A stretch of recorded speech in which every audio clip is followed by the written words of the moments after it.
Hi, everybody. Welcome to this live edition of the Atheist Experience. Today is Sunday, April 18th, 2010. I'm your host, Matt Dillahunty. Joining me this week, Jen Peeples. How are you doing? Good. How are you? I'm good. Where the hell have you been? Yeah, it's like I haven't done this show in a month or so. As far as you know, I'll actually talk about what we did at Bradley University here in just a couple minutes. Cool. But thanks everybody for tuning in. As I mentioned, we're live. This is a public access call-in television program with snazzy camera moves and backgrounds. We're down to one camera, the other one's broken. So yeah, if it's not one thing, it's your mother. This program, as I mentioned, is live. It's sponsored by the Atheist Community of Austin, a nonprofit educational organization promoting positive atheism and the separation of church and state, something that I'll be speaking about in just a moment, believe me. The ACA has weekly meetings every Sunday at Romeo's on Barton Springs Road, beginning at around 11:30, except for the first Sunday of the month, when we host our lecture series at the Austin History Center, located at the corner of 9th and Guadalupe, or Guadalupe if you're an Austinite, and Guadalupe if you're not. The lecture series starts about 12:15. I don't have the information. Oh, the May lecture is going to be the election stuff. So if you're a member of the Atheist Community of Austin, you should show up to determine who your officers are going to be for the board of directors for the coming year.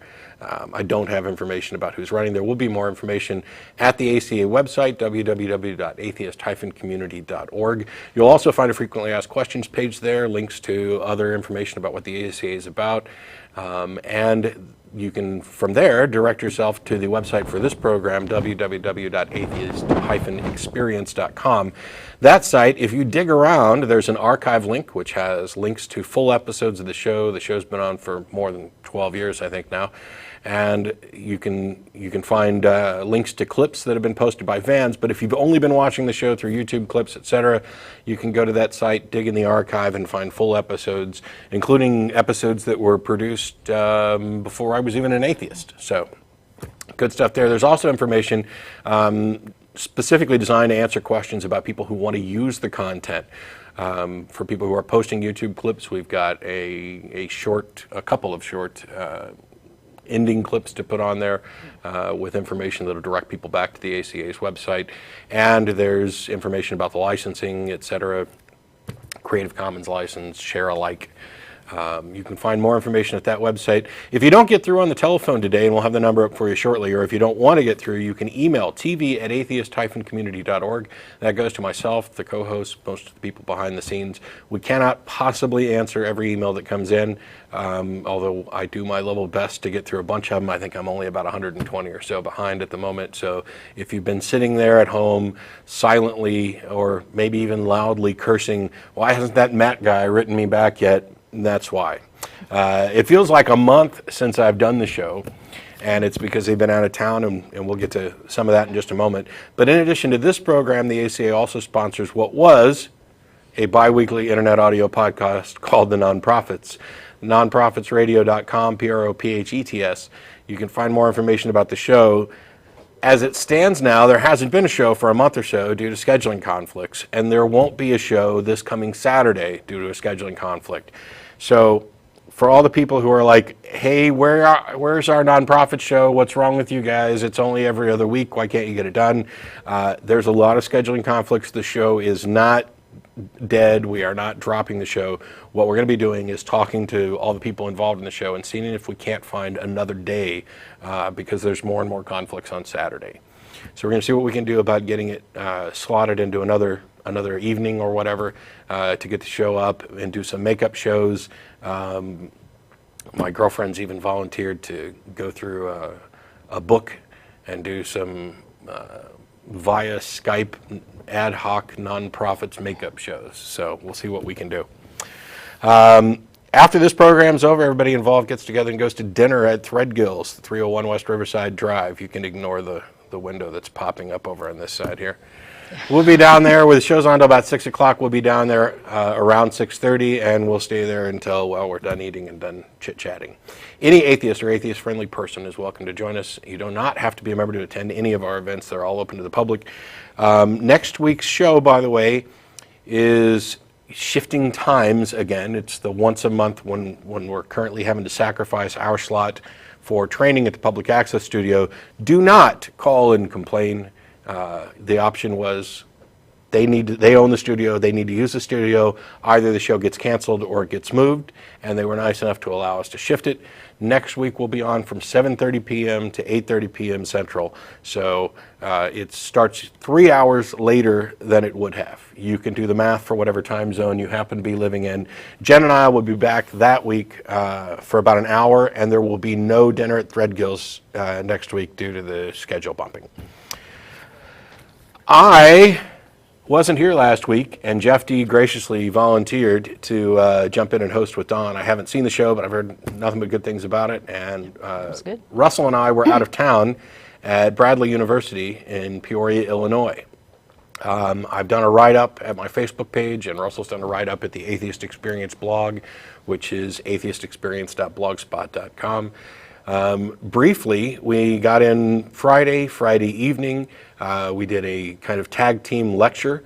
Russell started with hey, that was a cool transition, actually. Good job, Frank. Russell started in with an Atheism 101 and a quick look at skepticism.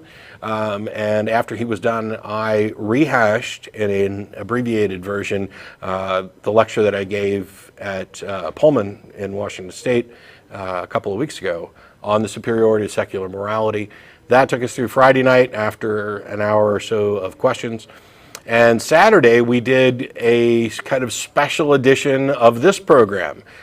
We moved to a bigger lecture hall, set up a table that I think is made by the same person that makes this table, these little white, cheap plastic tables we use.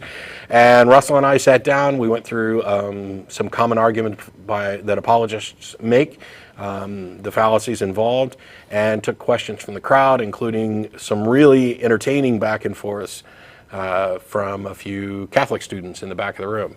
I don't know what it is, but we can always tell when we sit down roughly the religious affiliation of anybody in the room. And the Catholics and Protestants tend to sit at the very back in a group where they can whisper to their friends, which is fine. I was just glad they came. We had a good time talking. I think we went for like 2.5 hours on Saturdays. It was actually a longer show than we do here. And then Sunday we flew back, and that was our weekend. What was your weekend like? Let's see, I chased a kid around and had him hanging off of me half the weekend. And I did work and showed up here and hung out with Jeff and Don. And so your weekend was just kind of normal? Yeah. Well, I'm sorry I asked that. We've got phone lines. We've got phone lines open. There's already people waiting. We'll get to them as soon as we can. There's a couple of news bits that we want to get out of the way. Yeah. Obviously, everybody and their brother emailed to let us know about the district judge ruling that the National Day of Prayer is unconstitutional. Something that we've all known for ages. This is a subject we get asked quite a bit because we support separation of church and state, and so I support the Freedom from Religion Foundation's efforts to have this case get to trial and get the judge's ruling on the constitutionality of the National Day of Prayer. We, in the past, have done National Day of Reason events in conjunction with the National Day of Prayer right at the Capitol.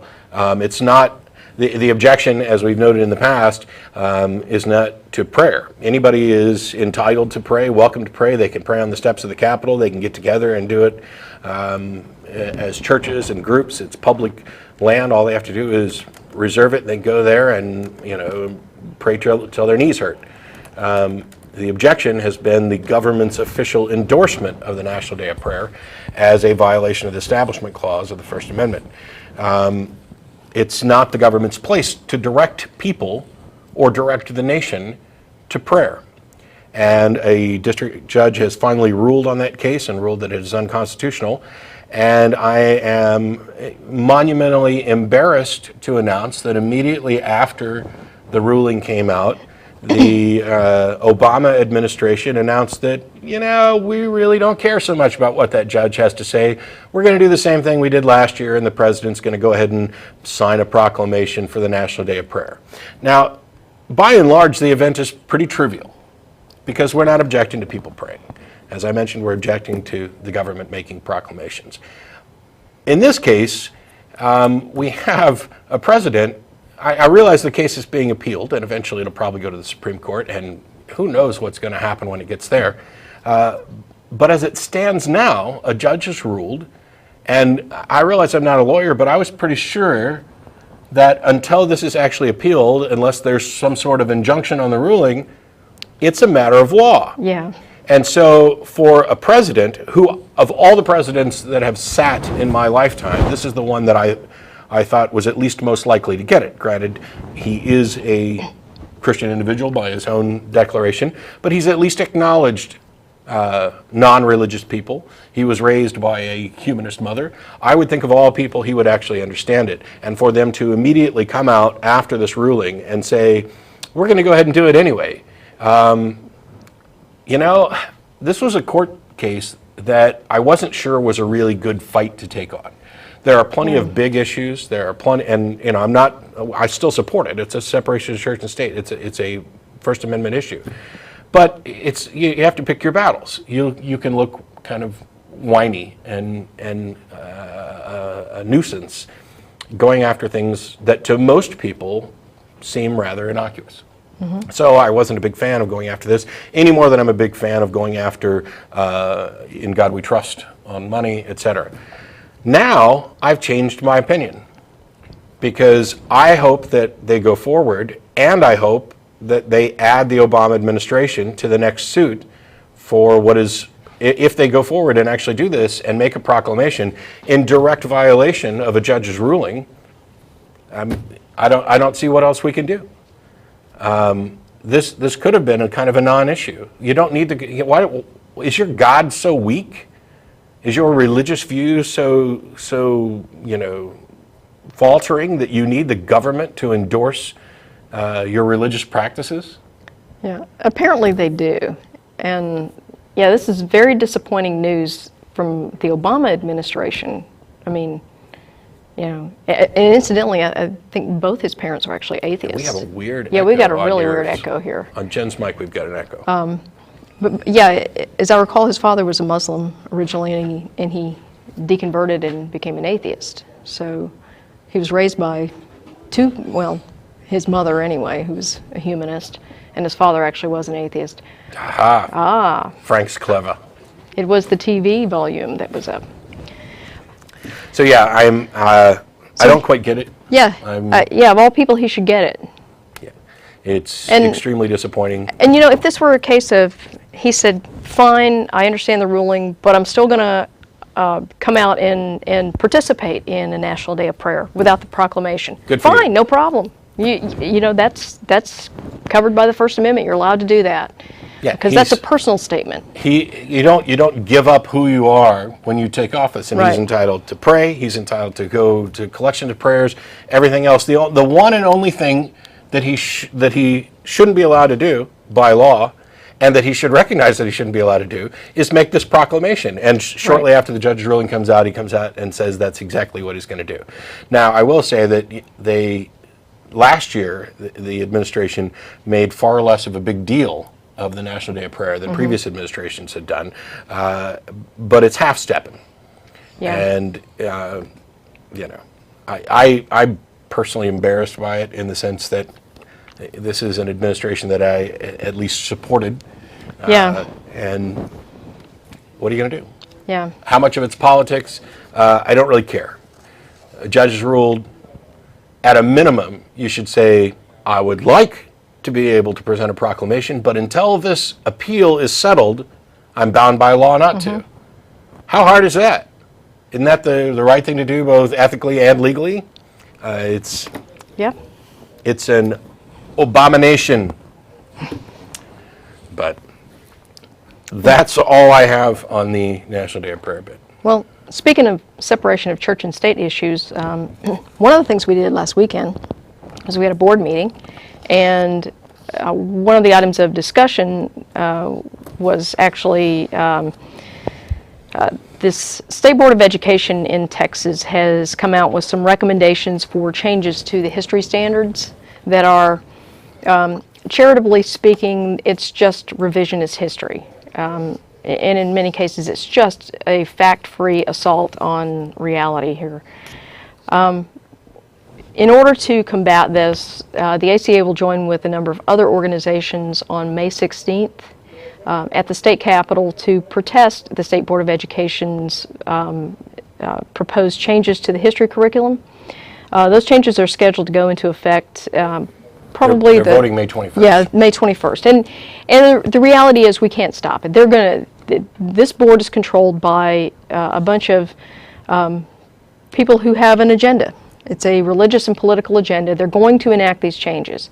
We're not going to be able to stop that. Yeah, currently SBOE stands for Some Buffoons Obliterating Education. But Yeah. So what we would like to do, though, is put the SBOE and the Texas Ledge on notice that we're out here, we're paying attention, we're not going to roll over and pretend that this is not happening. This is damaging the educational prospects of about 5 million Texas children. They have a right to know the truth, and if your political and religious beliefs don't stand up to critical scrutiny and the truth, then they're worthless. So we're going to have a rally. It's 11 to 2. There is a meetup notice at the ACA's meetup location, and I will post updates to that as they come in. But as it stands right now, we're going to be there. We're going to bring signs. If you have any signs, especially anything related to separation of church and state, those would be particularly appropriate. And we'll have speakers. Basically, the logistics of this are kind of in place. You need to get 1,000 people out there. Okay, so I'm asking everybody, if you can participate on Sunday, May 16th from 11 to 2, show up at the Capitol and help us send a message. We need as many people as we can get out there. We need speakers, so if you're willing to speak, particularly if you have a child in the public education system, send us an email. We'd love to have you speak. Anyway, so... Yeah, if you're looking for more information on that, you can visit Texas Freedom Network's page. They've been following the State Board of Education debacle the entire way through for years. I mean, they are the premier watchdog organization that's helping both Texas and the rest of the nation. Also, there's grassroots organizations in other states that are specifically stepping up saying, you know what, we're not happy with what Texas is doing, and we don't want those morons affecting what our kids get to learn in our states. And good for you. So May 16th, everybody needs to come down to the state capitol, 11 o'clock. And incidentally, if you live in another city, particularly Dallas, Houston, or San Antonio, there are groups in your area who are organizing buses to come to the state capitol. So if you live in one of those cities and you're not aware of those groups, send us an email. We'll put you in contact with local organizers in those cities. If you live somewhere else and you want to organize that, by all means, let us know, and we'll try to, I guess, put you guys all in touch with each other and help you guys organize something. We need as many people as we can get here at the state capitol. And we'll be down there. We'll be bringing cameras. We're hoping to film some of it and get it on the show that afternoon. Yes. And after the event is over with... Yes, after the event, we're going to go, and this is still, plans for this are still TBA, but we're planning to adjourn to a local pub, and once I get a confirmation from that pub, I'll let you know. But we're going to go over there and hopefully have an after-event party and watch the show from their big screen TV.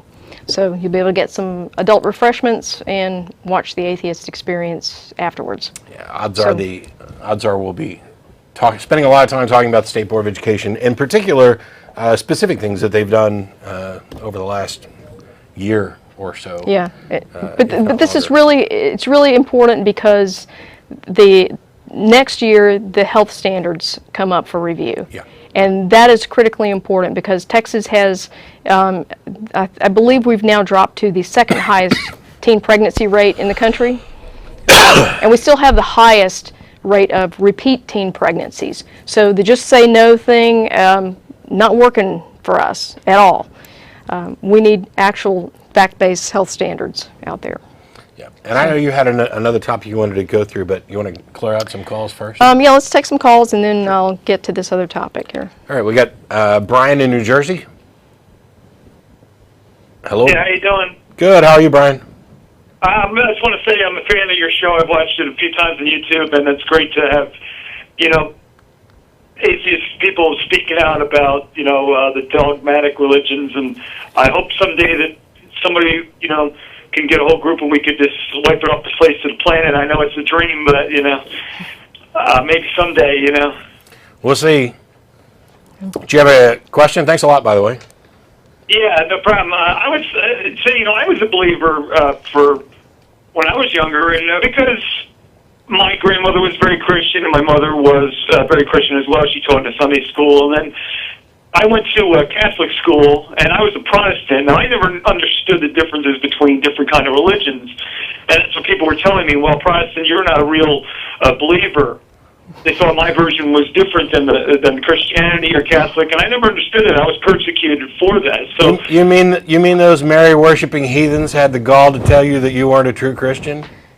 yeah, and this is what started to think in my head and saying that I thought there was just one version of it. If you read the Bible and you believe that story, that should be good enough for everybody, right? I mean, but why did people have to start branching out into these other religions? Well, Catholics are better than Christians and Jewish, and I just never understood it. That's what started my descent into non-belief, and then it was this other thing is watching, all these horrible things going on in the world, cancer, diseases, death, famine, and I said, if there's really a God, he's not doing a very good job at, taking care of his creation. I mean, he created us, but he's killing us slowly but surely. If there is a God, he's not a very nice person. So that's So I think the problem of evil got you, huh? If there is a God, he's not a very good father figure.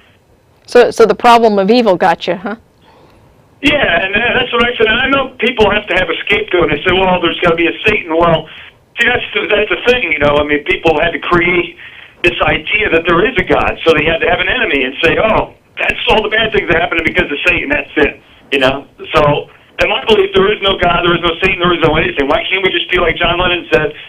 Imagine all the world, with no religion, everybody loving themselves, peace and happiness. What's wrong with that? I don't. I'm mostly on board. Yeah. I think it probably wouldn't be that easy, but yeah. So it's great that I read these other books from great authors like Sam Harris. I don't know if you read his books. Yeah. Yep. And he brings up a wonderful point. It was great. He said that what if I woke up one day and had a belief that there was a diamond buried in my backyard the size of a refrigerator? Now, I have faith in this belief. And what if I wrote a book about it? Like I could write a 100-page book about it, how much this belief has changed my life, and I wouldn't want to live in a world without this belief that there's a diamond buried in my refrigerator. Now, I could keep it to myself, so that'd be perfectly fine, but what if I started going out in the public town, the public square, and start preaching? You think, honestly, anybody would listen to me? Well, if the history of Mormonism is any indication, yeah, they probably would. You're going to find somebody to believe you no matter what you say. Yeah. And like I said, I have no proof of that belief. I mean, I could prove it to myself. I could get a team of excavators and gold and guys with metal detectors, and they could go over the whole part of the land and say, is the diamond buried back there? But my belief is so strong, my faith is so strong, it doesn't matter, Yep. Did you have a question you wanted to get in real quick, Brian? Yeah, I just wanted to ask, I mean, why do you think that this religion, especially Christianity, has lasted so long? I still don't, I know people now, some people are waking up and finally seeing that it was really man-made, this idea of a God, but I mean, why is it still holding on to certain kinds of people? Well, you touched on one issue yourself. You basically inherit it from your parents. Yeah, I mean, but we have free will to say, I don't want to believe this, but I think, what the thing is, Christianity has the greatest weapon of all time. It is fear. Well, it's not just Christianity. Yeah. There's it's the same for a whole variety of branches of theism, and the problem is that people are generally lazy when it comes to thinking. They're fearful, particularly of the unknown. They're uncomfortable with not having answers, and so they're more than happy to accept things that seem like answers but are really just pacifiers. And by and large, people suffer from feelings of loneliness, etc. So this idea that somewhere out there is some being who loves you regardless and who has all the answers to all the questions that you don't have answers is a really good pacifier. It sates people's curiosities and fears, and also, the threat of hell and other things like that. The fear of the unknown. We don't have no idea Nobody knows what happens after you're dead. I don't care who claims that they do. They better come up with some evidence. Nobody knows. And nobody's ever going to know. Nobody's ever going to know what happens after you die because, I mean, how we? There's no way that we can ever even try to imagine what's going to happen. So I would just rather say, people sit there and say, oh, God created the world and God did this. You know what? We're never ever going to know the real truth. I mean, let's be honest about it. Well, I wouldn't say you can't say that. Trying to work on it and saying, you can't say that we're never ever going to know. You're asserting that you know something that you can't know, or you don't know. We may know. We may find out answers, but we don't have a time machine.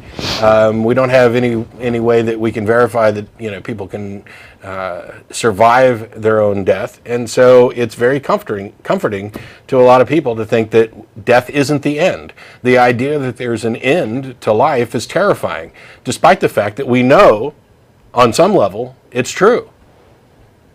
Yeah, I just want to say something real quick, too. I mean, I've seen the banana videos of Ray Comfort and Kirk Cameron and the way of the master or the way of the idiots. I mean, that's what they really are, because those guys are really pathetic. I mean, Ray Comfort was on a debate once, and he had asked a question. Somebody asked him a question about, you say about that God created the human being and, the eyes are perfectly formed and the heart. Well, what about things like cancer?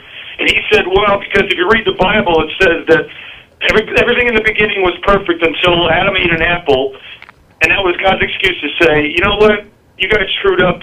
I'm going to unleash all the bad things because of one guy eating an apple. It's really, really sad. What kind of God is that? Well, I don't know. You get no argument from us. Yeah. I know. Although I will say that the guy was hungry. Geez, it wasn't like a McDonald's around the corner. Yeah. All right, Brian. Well, thanks a lot. Appreciate it. You guys are great. Thank you. Take care. Thank you. We've got Zini in Brazil. Hello. Yeah. Hey guys, how are you doing? Hi. How are you? I'm good, thanks. First of all, I'd like to thank you for the show. I was a believer most part of my life, and since 2006 I became an atheist, and the show helped me a lot trying to understand more about atheism and see all that nonsense written in the Bible. Anyway, when I became an atheist, some relatives or friends, from time to time, they usually come to me and ask why I became an atheist. And one of the reasons that I usually give them is because this God depicted in the Bible has no morality at all. He asked their sons, let's say this way, to do horrible things in his name. Like, for example, the example that I usually give to those friends or relatives is about Abraham and how God asked him to kill his own son. And when I give this example, I usually ask, would you kill your own son if God asks you? And most of these people say no, but sometimes some friends said, well, I would, because he's God and he can do anything. And I was shocked when I heard that answer. And since that day, I don't want to have any relationship with these people anymore, because this is something horrible to say. And in my opinion, it's almost like if I say, well, I want to have sex with kids. This is horrible. I cannot understand someone that says something like this, or someone that say that would kill his own son just because imaginary being asked him. So I was wondering if you guys had a similar issue with relatives or friends when you became an atheist, and if you have any idea why some people have such blind faith in God that are able to do horrible things in his name. What do you think about that? Well, I think they probably shouldn't have children, for one thing. And actually, we have had cases of people who claim to have killed their children either to save them from a life of sin, as in the case of Andrea Yates down in Houston. She drowned her 5 children so that they would never grow up and they would never commit sin. And she was basically trying to guarantee that they would go to heaven. And she was originally convicted of all 5 murders, and later that was overturned. She's actually in a mental institution now. So basically what we say as a civilized society to people who claim to do this is that you're nuts, and we're going to lock you away. And I don't know that there's any other response to something like that. And I guess to address your original question, if I ever had any relatives that would say that, and the answer is no. Most of them claim that their God would never ask them to do such a thing. And so then you point out in the Bible where, in fact, he did, he told Abraham to do it. He accepted Jephthah's sacrifice. And of course, he sacrificed his own son, if you believe the Christian doctrine. So, there's all this evidence there that child sacrifice is part of the bargain here. We've had actually people call into the show before, and I've asked them that, and they've said, yeah, I would, after initially saying no or whatever. I think most of them are, they're looking at it from a different perspective, and it's not that they necessarily would kill their kids. They're looking at it with this preconception that if there is a God, he's all-powerful and can do whatever he wants, and he is, and they have an additional preconception that no matter what he does, it's morally right. So if he instructed them to kill their kid or rape their neighbor or whatever else, that he must have some ultimate goal that is good, and that even if he didn't, there's nothing they could do about it. They better follow, otherwise they're going to get squashed like a bug. It's one of the kind of poisonous self-defense mechanisms that is built into many different religions, and that is you're not allowed to question. You're not allowed to use your own mind. You are inferior. You are spoiled goods. You're the fruit of a poisonous tree. You are a base individual who is morally corrupt. And there is some being that's speaking to you which is supposedly morally infallible. And whatever instruction that being gives you must be good, and you must carry it out. And if you have doubts or questions, it's because you're somehow broken. You're not properly in tune. This is built into religion, in a variety of religions, to keep people from questioning, to keep people submissive, servile. And to, it's like the battered housewife type of syndrome, where you're constantly breaking somebody down and making them feel worthless and undeserving of your love, so that even when you treat them like crap, they will take the blame for it, that this is somehow their fault or whatever. It's a similar mechanism. It's a complex mess, and it's hard for people to break out of it. Now, the only thing that I can say that's good is that if you're really, really disturbed about those people that say, yes, I'd kill my kid if God told me to, ask them if there's anything short of that would get them to kill their kid. If their answer is anything other than no, you should call the authorities. If their answer is yes, that the one and only reason they would kill their own kid is if a God told them to, and they seem otherwise mentally stable, you probably don't have a great deal to worry about, because I'm relatively certain that since I don't think there is a God, that it's unlikely that any God's going to actually tell them to do so. The problem, as Jen pointed out, is that there are mentally unstable people who do what Andrea Yates did, who do kill their kids, and some because they think a God's told them to, and some because they've bought into a theology. And as I pointed out several times, including when we were at Bradley, there could not be any possible sacrifice that could be viewed as more loving.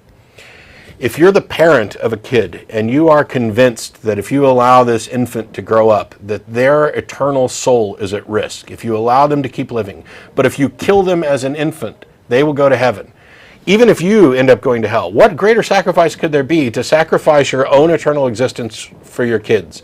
And while almost no believer actually thinks of it in those terms, that is the logical conclusion of that particular theological position. The fortunate thing is that almost nobody looks at it in those terms. And and along that same line, many of the things that, for example, Christianity says is moral, or Judaism says is moral, or whatever, most of the adherents don't believe that anymore. They have been pulled away from their religious roots by secular progressives who have changed the world around them and have said, you know, we'd like to live in a world that benefits everybody, that is positive, that we have a chance to participate in what kind of rules we're going to have. We are not willing to accept that something is moral by fiat or declaration or divine edict or whatever. Something is either moral or not based on our assessment of the action in relation to the goals that we set. And if the goals are a better, healthier society, obviously, in much the same way that killing all the lawyers doesn't necessarily produce that, neither does killing kids. And as I mentioned in both of the secular morality lectures, the biggest thing we need to do is inform theists that they don't have to be stealth secularists. They don't have to sit there and criticize the secular morality that they actually adhere to. They are the biggest indicator that secular morality is superior because they have sacrificed the traditional values that they would have accepted by nature of the holy book that they adhere to, and have adopted the secular values that they criticize. It's crystal clear to anybody who observes what actually goes on with respect to morality in society. And that's a really long answer for you. Yeah, thanks for that. I understand all those arguments. What really bothers me is the fact that these people are willing to go against their moral without thinking about the consequence or trying to understand it. Well, even if there is a God, it's hard for me to understand how they are willing to do such things. But yeah. No, even if there is a God, the act, both the command and the act would still be immoral. It would be immoral to say kill your kid. Yeah, exactly. It doesn't matter, which is why, when I was talking about this during the previous lectures, I made a point of saying it doesn't matter whether or not some God exists or some being exists. The system that you're talking about is a might makes right one, and there's nothing moral about it. The fact that I'm giving you an instruction, it's just an edict. There's no moral consideration there at all. Yeah, that's true. Well, thanks, Matt. Thanks, Jen. Great. And again, thank you for the show. Well, Great. thank you. Thanks a lot. Bye. Whoops. You want to hit on the topic real quick? Keep taking calls, or? Why don't we take one more call and then Sure. I'll do my topic. We got Christy right here in Austin. How are you? Hi. How are you? Good. Good. I guess it's a little bit off your listed topic, but I've been wanting to talk to you for so long. It's just every time your show is on a different day to the past show. Oh, no. It's always on Sunday, but we've had to shuffle the times. So it's actually a good chance for me to remind everybody. The show is broadcast live every Sunday from 4:30 to 6 p.m., except for a couple of Sundays, like next week, when we'll be on from 7:30 to 8:30. And it's streamed live over the internet as well, and you can find instructions for watching the live stream if you don't get Time Warner or Grande Cable, if you're out of Austin or whatever, anywhere in the world, except maybe for China and some places that might block it for content. You can log in and watch the stream live at roughly 4:30 Central, unless we have a time change. But go ahead, I'm sorry. Oh, no, thank you. I'm actually kind of a different case that I hear on your show a lot.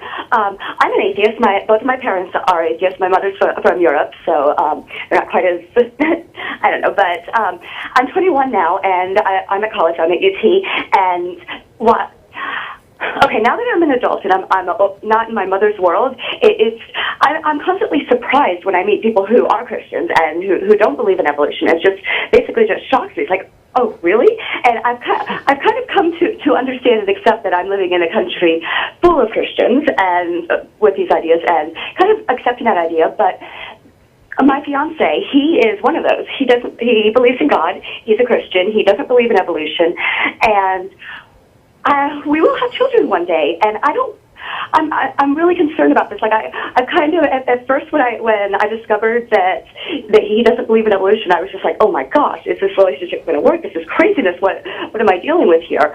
But I love him. We've been together for a long time. He's a wonderful man. But I'm really concerned about when kids do happen. I can't imagine having my kids raised. I certainly will teach them everything that I believe, but how would I deal? I don't know how I'm going to deal with that future. I don't want my kids to be fed lies. I don't want them to be told that they're starting off as evil and all the other nonsense. And I don't know. The only thing I can think to say is the honest thing is, well, your father unfortunately is not properly educated and was brainwashed by his grandparents, who were brainwashed by their parents, who were brainwashed by their parents. And besides that, I'm a little concerned. I mean, it's going to be a very confusing situation for kids to be raised in, And I guess, I don't know, I'm just wondering what your thoughts are, or any suggestions, or anything to help clear up my concerns. Yeah, aside from being accurate in that he was not properly educated and he was brainwashed, I actually think that approach is probably not conducive to long-term marital harmony. Right. So I think it's definitely an issue you guys need to work out before you get married. And I don't know how this is for you, but for me, something like this would be an absolute showstopper. I don't think I could be in a relationship with someone who denied the fact of evolution and who basically, I guess, would want to insist on raising children in a church. Well, he hasn't been, like, I don't know how insistent he's going to be. I think we need to have this talk, definitely. Yes, because I can tell you that people get very, very picky about these things. I've known lots of people like, oh no, my baby has to go to heaven and all that. I've known lots of people who are very well educated, who are very pretty much lukewarm about going to church or anything. That point right there, I'm going to university, and I had a wonderful childhood where I, like, an enriched environment type thing, and unfortunately, he didn't have a very good childhood and ended up being kind of a bad child and a bad teenager, and he's starting community college next semester, and the thing is, he really didn't get a good education, and he's a very intelligent man, and I don't know, I know it's kind of hard to break through the religion thing, but do you maybe have anything you would suggest that I could give to him to read? Maybe I can make an agreement. I'll read one of your nonsense books if you read something like what would be the best thing to give to him, to show him? Yeah, actually exchanging books is probably not a bad idea. No, I mean, it would be torture for me, but maybe not. I mean, because if you read a book that he gives you and he discovers how easy it is for you to refute some of the points in the book, that may cause him to start thinking about his beliefs. But one of the books that I think that if you two read it together, it's probably the least offensive, least likely to provoke some kind of defensive response from him. It's Guy Harrison's book called 50 Reasons for Believing in a God. 50 Reasons People Give for Believing in a God. Okay, go ahead, I'm sorry. And the author is Guy Harrison. Okay. And he, it's a good book. And if you ask him why he believes, he's very likely to give you one or more of these 50 reasons. And so seeing all of this stuff written out and basically discussed in a fairly non-judgmental way may provoke him to think about what he believes and why. Silly things like descended from monkeys. I'm like, what? or descended from just things that really don't.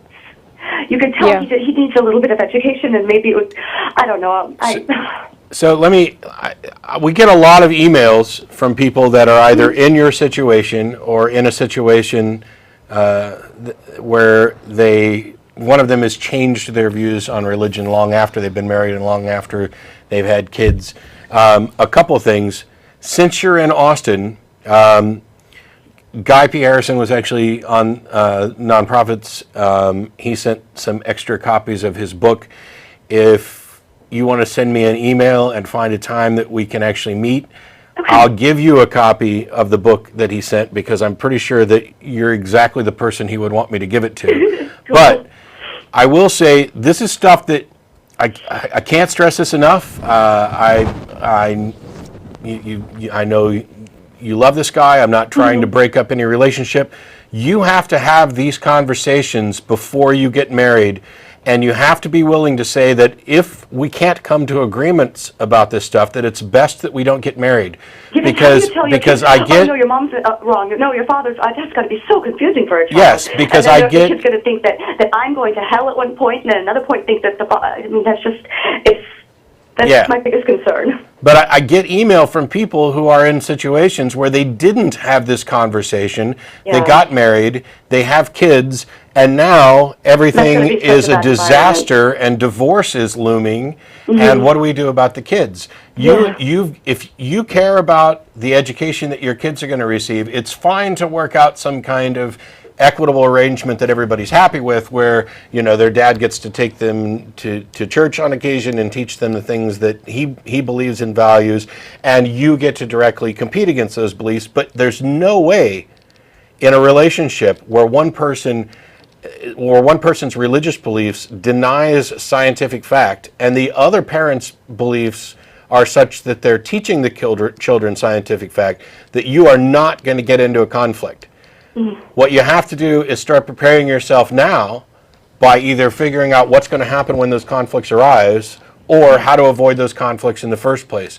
And Because we've been able to get just fine, but by deciding, let's just not argue about this. And, Yeah. and it's been good for a couple of years, but it's going to have, you're right, we're going to have to talk kids are going to about change that. Extended family is going to change that.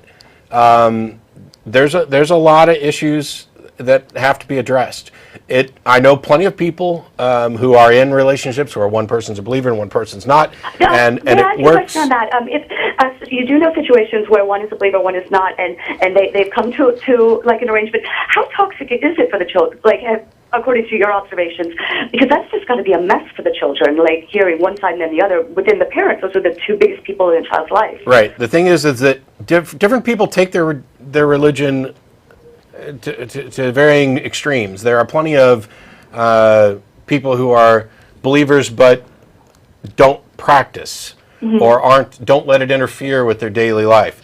But if your fiance is somebody who is, I don't know whether he just doesn't accept evolution or if he's vehemently opposed to evolution. He just goes, oh, no, nonsense. Because he's read, I don't remember the name of the books, but some nonsense books that just, the ones that they'll take like a little teeny bit of a claim and throw that down without reading the whole rest of it. Like he comes to me with it's called arguments lying. like that, and it's just, I just want to educate. Then the other book that I'd recommend is probably Why Evolution is True by Jerry Coyne. Yeah. And there's plenty of online resources if you don't want to go nuts on the books. There's Talk Origins is probably the best and the only one. But do us a favor. You have like, just from families you've observed, how much of a mess have you seen? Like a lot of torment in these children? Yes. Yes.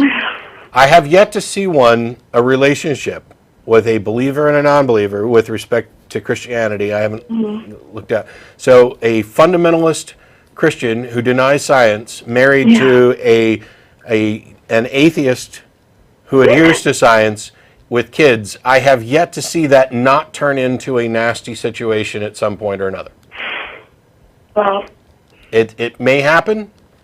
I'm only talking about what I've witnessed and what we get in email, and I'm only mentioning it as a cautionary. I hope you and your fiance find a way to work this out and stay happy and healthy and raise happy, intelligent, healthy kids, if that's the way it goes. And I also hope that if you find out that this isn't going to work out, that you do the smart thing and break things off before they get nasty and ugly. I have no idea which way it goes. I just hope that you both end up happy either way. Well, I will tell you one thing. I'm not going to poison my children. I will. Thank you. Sure. I think you told me what I already kind of knew myself, and I do need to have a talk with him, so I appreciate it very much. And I'm glad I finally got through to the show. Thank you. Sure, and drop us an email, tv@atheist-community.org. I definitely will. Thanks, Christy. Thank you. Appreciate it. Bye-bye. Bye. Okay. So we'll pause from the Dear Abby moments, Okay. and Jen's got something to talk about. Yeah. Back in August, Matt and I did a show. It was one of our Gorilla episodes from Matt's couch. And this was part of the last 3 minutes of the show. We got a call from Aaron.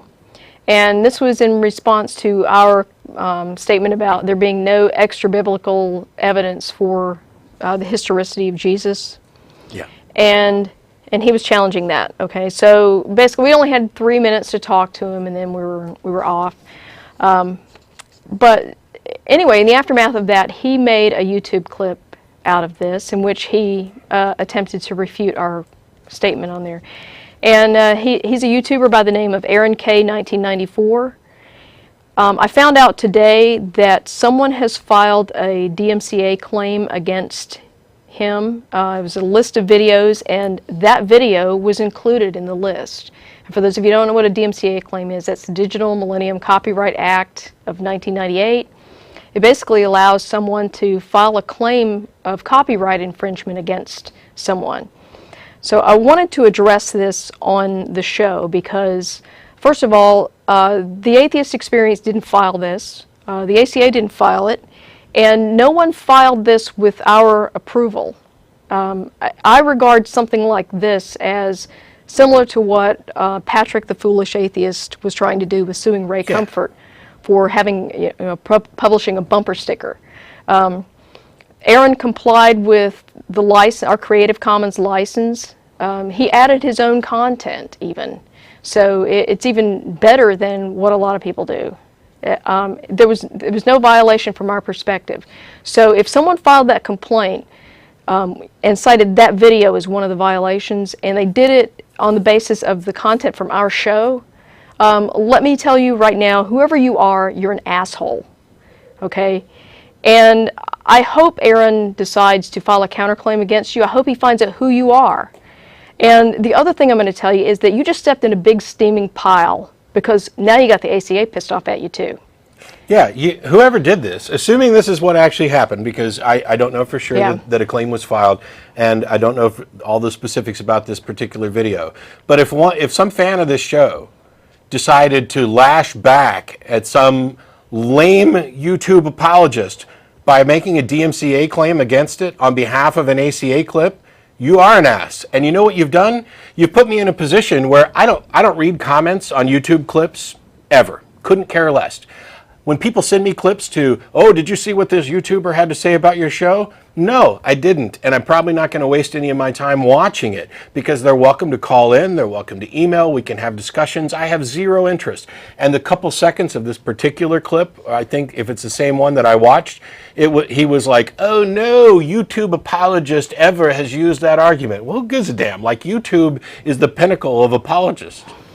It's asinine. You people live in your own little YouTube world that I couldn't give a crap about. But now you've put me in a position where I have to go out and not only acknowledge this kid's pointless video, I have to support him. And I have to help him get his account back because somebody filed a DMCA claim that they didn't have any right to claim about content that they don't own. That's ours. So whoever you are, good job. Yeah. Well, and the other complaint I have about this is that I actually, we got so many people sending us emails about this particular clip after he put it up there that some of us actually did go out there and watch it. Okay, wasn't particularly impressed. He didn't tell me anything I didn't already know. But the other thing that I did get from watching his videos is this sense that Aaron is actually an intelligent kid, and there's a reasonable chance that at some point, after he gets out from under his parents' control and he gets away from his church a little bit, he's going to find out that the atheists have been telling him the truth and these other folks have been lying to him. And there's a reasonable chance he's going to come to reason at some point. He may become one of us. And I don't want him to stop doing what he's doing, because if that happens, and I may even go on the record and say when that happens, he's going to be extremely credible as an atheist because he's been down all this road. He's done all of these apologist arguments. He's going to know exactly how to refute every one of them. He's going to look back on his history on YouTube and say, okay, here's the answer to all this stuff. And he's going to be able to say, I've used every one of these arguments and they all fail. Okay? There's no reason to shut him down. I don't agree with him. I think he's silly. He's doing all the things a lot of us have heard over and over again. But you know what? He's allowed to do that. He's allowed to say what he needs to say on TV or on YouTube as long as he doesn't violate our licensing rules or anybody else's copyright. Yeah, not only that, but what were you thinking? Every clip he puts up directs more people to us. Exactly, exactly. If somebody's got a bad argument against something we said on TV, leave it. Yeah. But, Aaron, if you're watching, we had nothing to do with it. We're Yeah. sorry that some moron decided to take action that he shouldn't have. And you're, of course, welcome to call back into the show whenever you want. Yeah. Okay. My second YouTube rant Yeah. today has to do with people who email us saying, I've created a new YouTube channel called the Atheist Experience 2 or 3 or whatever. And I want to post all your videos. And as soon as I get director status, I can post them in their entirety. And what do I get out of this? And the answer is you get to take that YouTube channel down immediately. Okay. We're not impressed by people who decide they want to make their bones on YouTube by using our content. You don't get to do that. If you want to post clips of our show under your account, you're allowed to do that as long as you comply with our Creative Commons licensing scheme. Okay? Nothing wrong with that. But you do not get to use the Atheist Experience name and our content and earn your director status that way.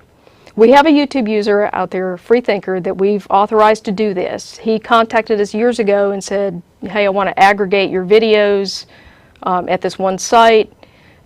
He doesn't pretend that this is us, and he does a great job, and we have no problems with that. He's got about 1.5 million views of various YouTube clips of our show.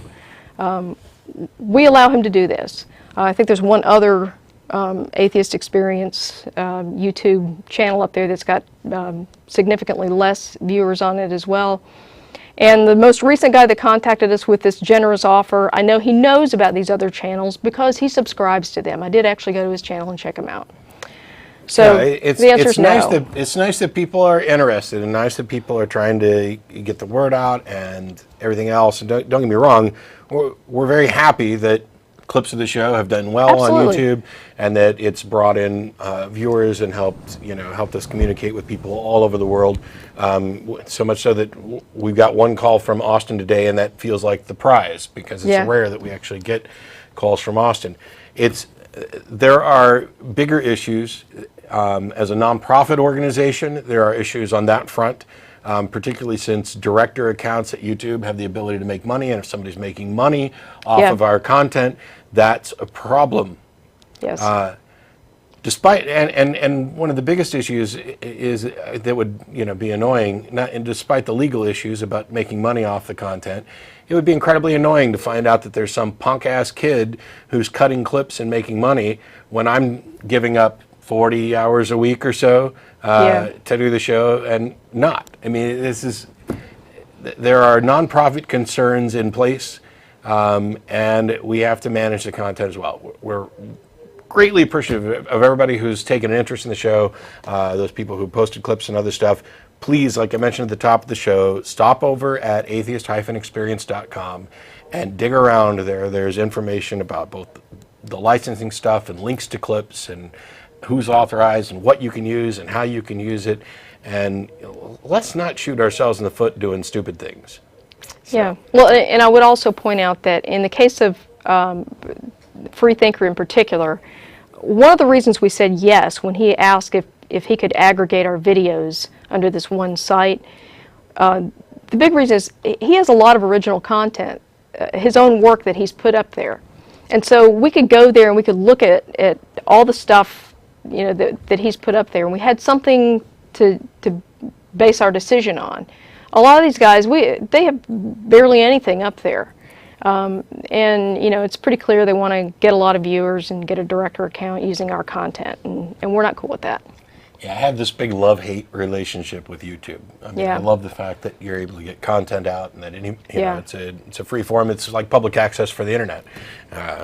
But that means that it's like public access for the internet, which you take the good and the bad. But so if you find something on the show that you like, you want to post a clip of it to your YouTube account, great, knock yourself out. Don't waste your life posting entire episodes 10 minutes at a time to a YouTube account hoping that it gets you director status one day. Yeah.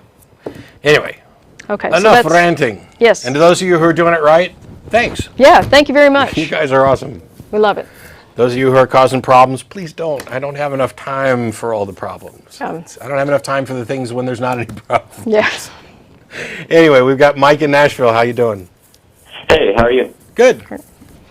All right. Well, I believe in God, and I think that I can logically and philosophically deduce that it is probable that He exists. Can you Okay. define God? Yes.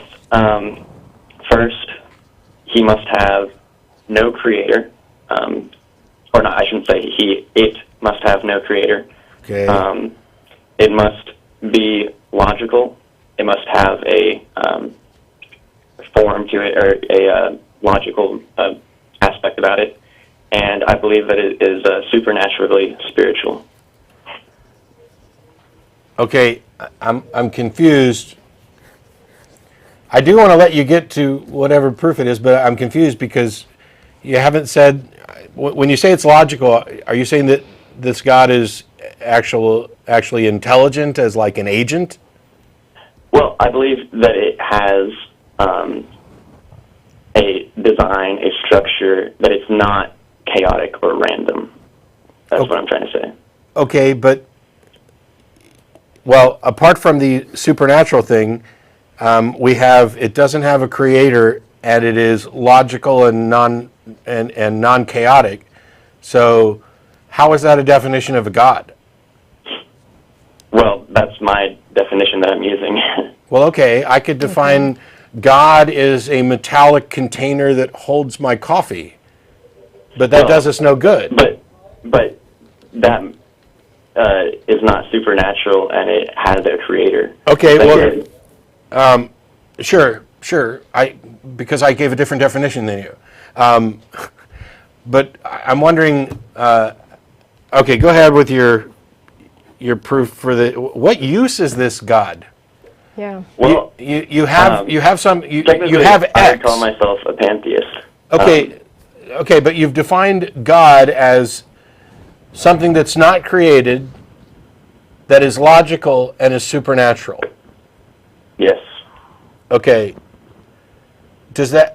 I don't know that gives me any information, sufficient information to justify the definition. The reason we use words is in order to communicate ideas. So, God normally carries with it the idea that this is some sort of intelligent agent. Are you saying that God may not be an intelligent agent by your definition? Yes, I'm saying Okay. it doesn't necessarily have to be a persona. What difference does it make if you could demonstrate that this thing existed? I mean, you're defining God in a way that, yes, it's different from me defining my coffee cup into existence, but you've picked a particular definition that's useless. I wouldn't call it useless. Okay, so what use does it have? I mean, it demonstrates that things are not random, that there is a spirituality and an importance to things that happen in the universe, that there is underlying logic and morality. How does your definition of God demonstrate any of those things? Well, if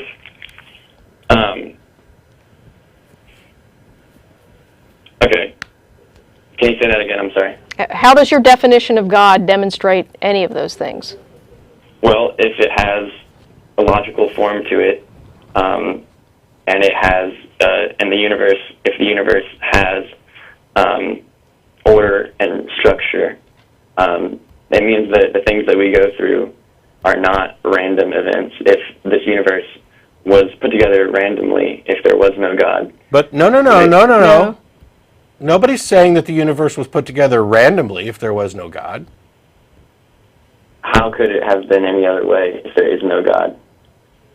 Or if there is no structure? Do you know what random means? There is a structure in the universe.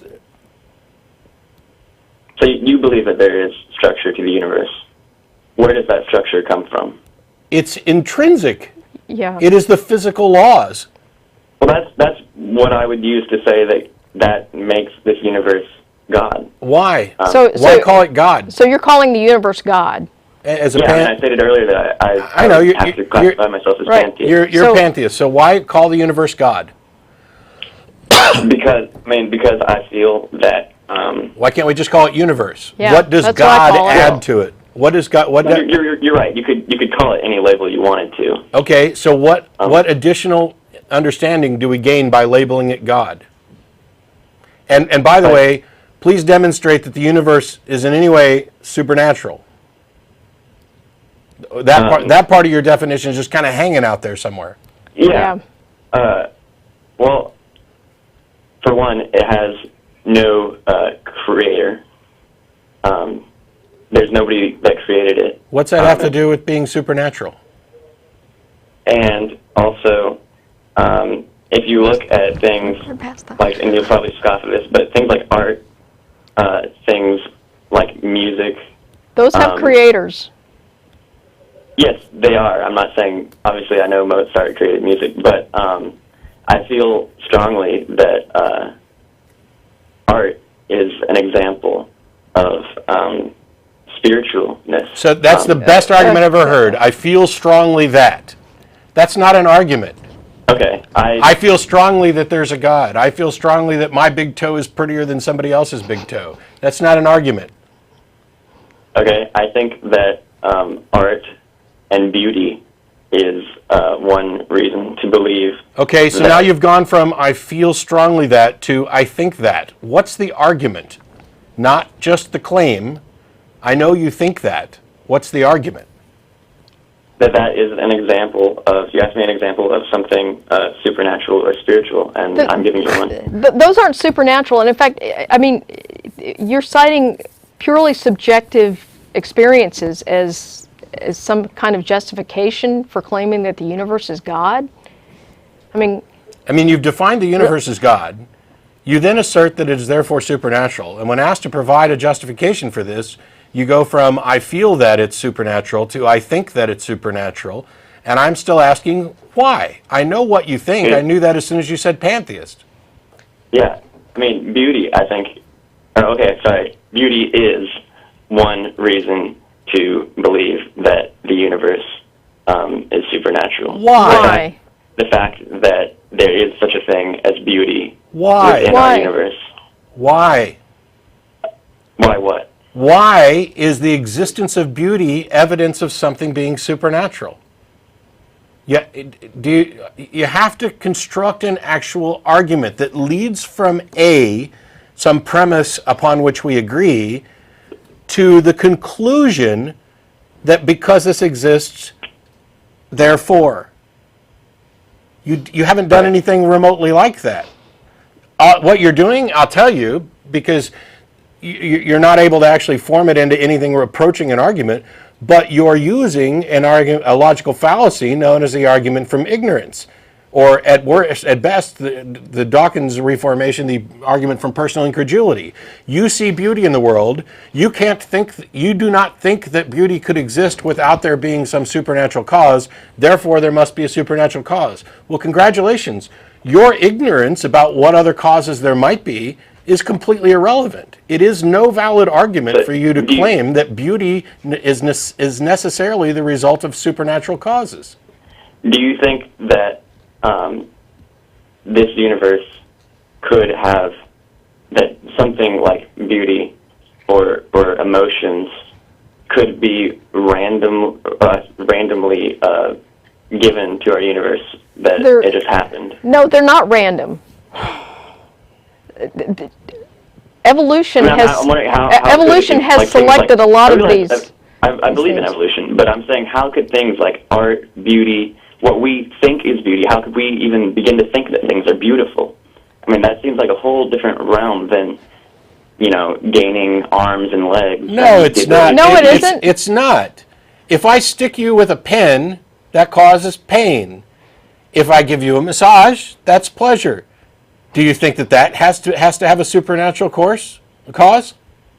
No. Okay, then why would you think that my visual appreciation of something as attractive versus my visual rejection of something as unattractive must have a supernatural cause? Well, it's more than just visual. I mean, it's emotional and overall, okay. I mean, it's still a brain state.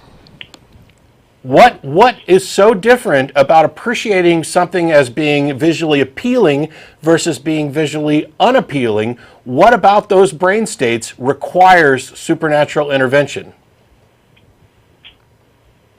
I'm just saying that I don't think that those things could have happened.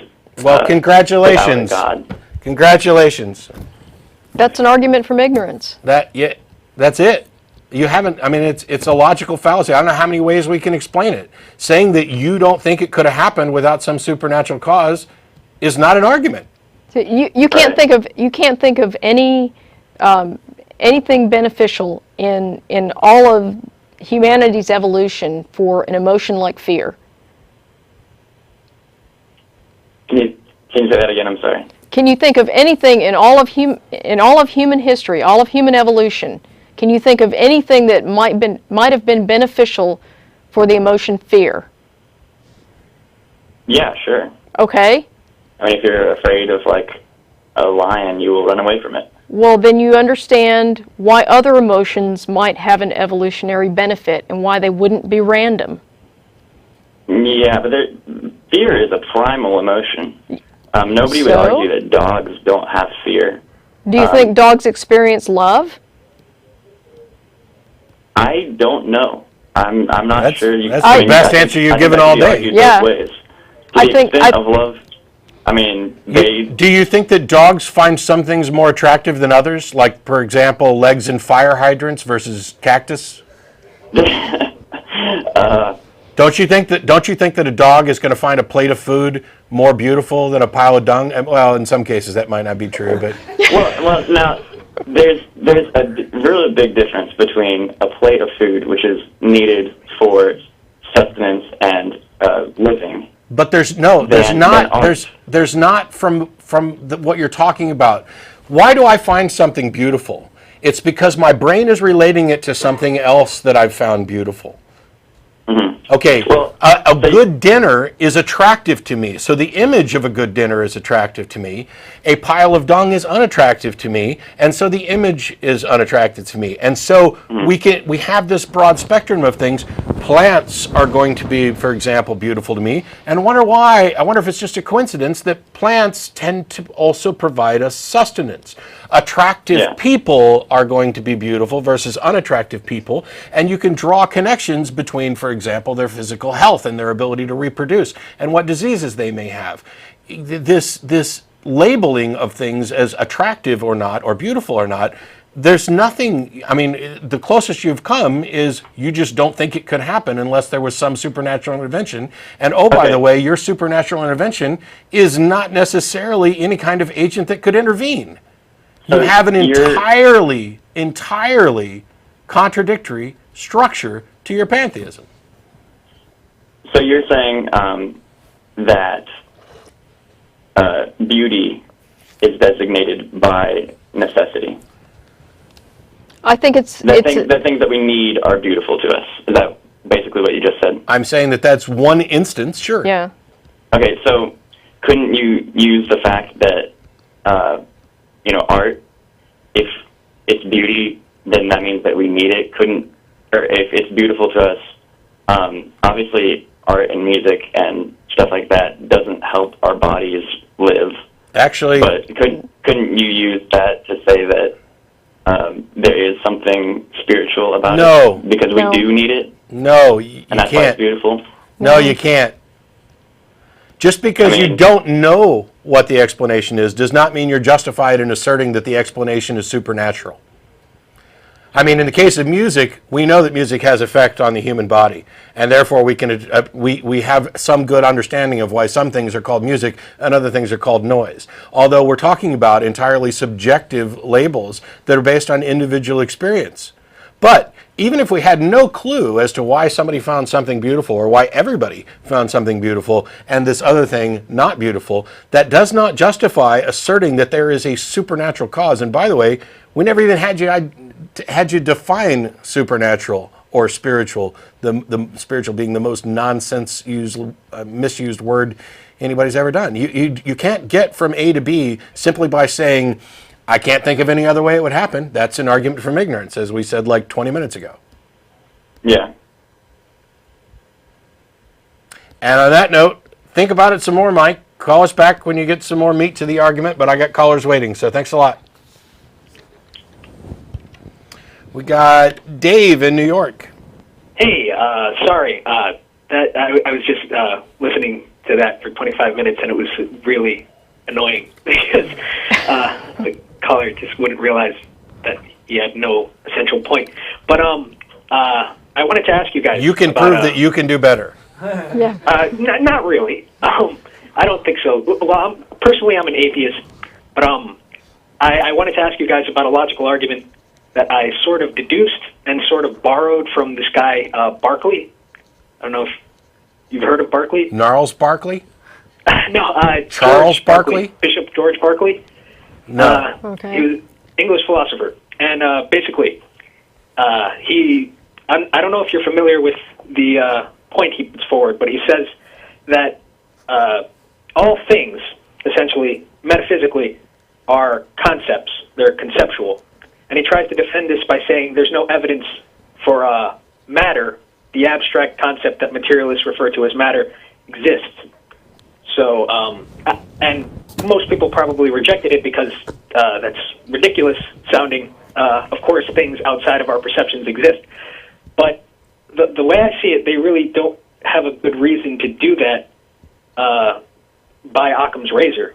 What do you mean they don't have a good reason to do that? What do you mean by they? Like a materialist, for instance. Like, are you a naturalist? Do you accept the proposition that matter is an external thing, and there's a physical world and a mental world? Yeah, this whole argument is, he's basically arguing for solipsism, or arguing based on solipsism, that we have no way of verifying that, for example, we're not a brain in a vat, and that the entire world that we experience it doesn't actually exist. Okay, and my answer is, so what? If I may in fact be a brain in a vat, and you guys might all be figments of my imagination or some massive delusion that's being fed to me, but it doesn't matter, because I am forced, at least for now, until someone demonstrates otherwise, to deal with the reality that I experience within the boundaries of that reality that I experience. If there is some other reality, that actually needs to be demonstrated, and it not just assumed simply because we cannot prove that we are experiencing the ultimate reality. Well, yeah, that's what he ontologically deduces, supposedly. He's saying that if all things are mental, they're located in a mind. Therefore, we are all located in the same mind. It happens to be that... Well, the if all things are mental or conceptual is a false assumption. He's correct. He's correct. If all things are conceptual, then they're in a mind, but that's a tautology. The point that he needs to demonstrate is that everything is actually conceptual. He needs to demonstrate that we're not experiencing the ultimate reality, that this is all a fictional reality. That needs to be demonstrated, not asserted. Well, if everywhere if the universal law of gravitation is active everywhere, that's also a tautology. That's an assumption. No, it isn't. But scientists assume it anyway. I can prove it. See? Well, yeah, you proved it for that location. Sure. Now you have to... Yes. something. No. Now you've branched off to something else, and that's whether or not we can rely on the value of inductive reasoning to say that what's the laws of the universe in this area are most probably existent elsewhere. And we know, in fact, that we may not be able to say that. Okay, but... Which is why science doesn't define truth. Science creates models that give us an understanding which is tentative based on new information. All we can say is that in all the cases that we have observed, gravity operates in this way. Yep. Well, yeah, but as a scientist, you'd still make deductions about that. For instance, Yes. Yes. in all the strata we've seen in the early Cambrian, there are tribolites. Therefore, tribolites were present in the early Cambrian factually everywhere in the world, even though we haven't tested it everywhere in the world. So, scientifically, it seems to me... No, I don't think we conclude that trilobites existed everywhere in the world. Yeah. We conclude that they existed in that time period in that strata that we've uncovered. Well, yeah, that's what I'm saying. They concluded that they were present in the ocean, in all particular locations in the ocean in that time. No, not in in the particular locations in which they've been found. It's not like the entire ocean during this period was a sea of trilobites. No, of course not. But Okay. the deduction... But I mean, and you've branched off from talking about a scientific law a physical law off to an aspect of evolutionary theory. So, I mean, where are you going with this? Because you're kind of all over the map here. Yeah, it seems like I'm sort of jumping around, but essentially what I'm saying is you can inductively say that all things are pretty much conceptual. And if you can say that, or at least we have a good reason to believe that all things are conceptual, because everything we come across is conceptual. No, the fact that you conceive something does not mean that its ontological nature is conceptual. That is a fallacy. What is the good reason that you have for assuming that everything is conceptual simply because we can conceive it? What do you propose it is instead, besides conceptual? Material? Matter? Yeah. If it's material, then explain to me what this materialness means. What is it? What's the property of matter? What is the property of matter? Yeah, what is it? What does it mean? What do you mean when you say matter? Why does it need to mean something? Well, you're saying that I need to explain, or theists would ever need to explain, define God before you say that you think he exists. Right. Well, you have to also define matter before you say it exists. Matter has a definition. Yeah, it's... Just because we don't know everything about it doesn't mean that it's not defined. But the big thing is that this is what we directly experience. It becomes the default position, and if you're asserting, in fact, that this cup doesn't exist, that it is, in fact, only a concept, that's something you need to demonstrate, not just assert. And so you said a minute ago that we have good reason to think that everything is conceptual, and I'm saying, what's that good reason? The good reason is everything we come across is observed through sensory perceptions. There's no object which we've observed. No. You just said observed. That verb means that we did observe an object. Yeah, of course. Okay. It's tautology. What good reason do we have to think that everything is conceptual? Because there's no other nature to objects that we can talk about.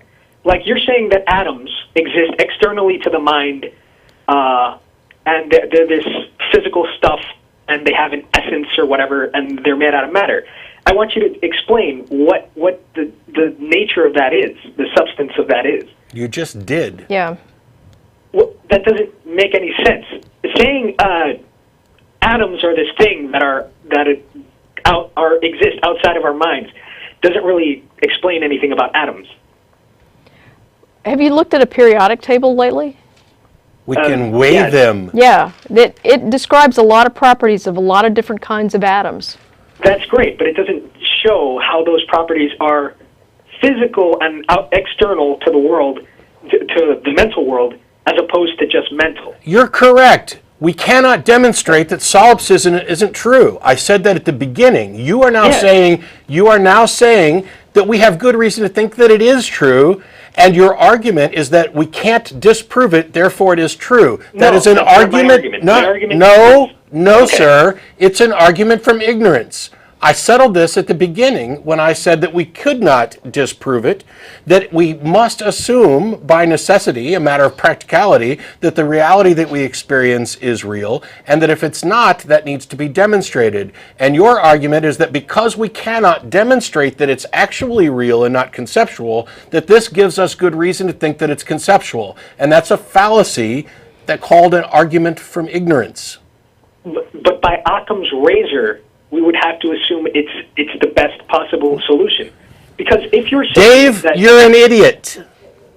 Okay. Dave, you're an idiot, and I'll tell you why. Because I've explained the fallacy, and instead of coming back with an explanation that clarifies why it's not a fallacy, which would involve a restructuring of the argument, instead you spit out Occam's razor.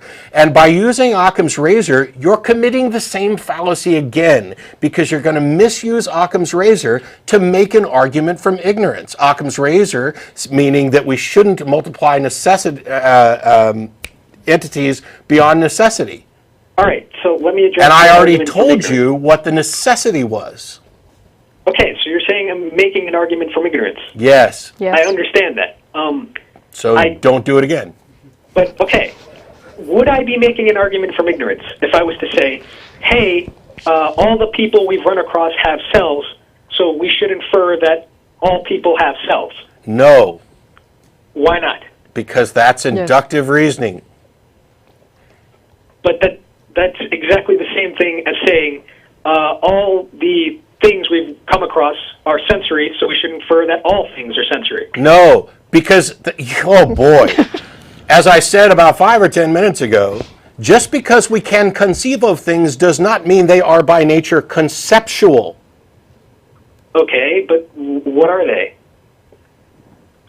Are you a skeptic? Are you saying that nothing exists at all and it doesn't really have a nature? Or No, that's what you're saying.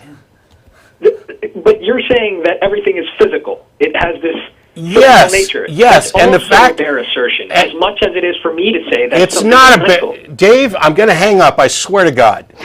It's not a bald assertion. As I explained at the beginning, it's a practical necessity. I experience this reality, and I must deal with this reality within the scope of this reality. I don't know whether or not it's the ultimate reality, and until somebody demonstrates that there is a reality beyond this, I have no good reason to think there is. That is the application of Occam's razor that applies.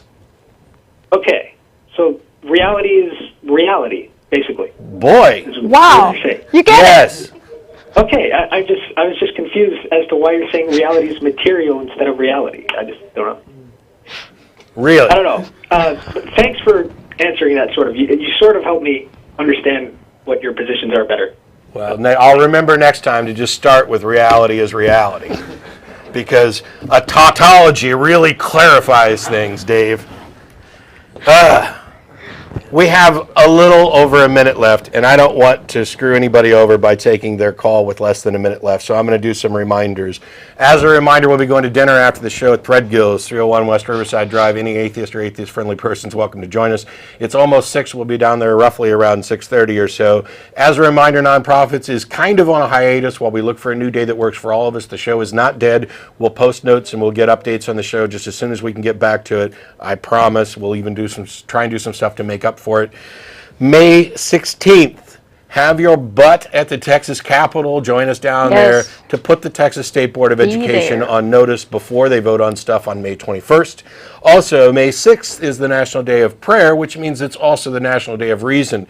And while we didn't have anything in particular planned and weren't going to do anything after the court ruling that said it was unconstitutional to have a National Day of Prayer, odds are pretty good. Some of us will have our butts down at the Capitol then as well.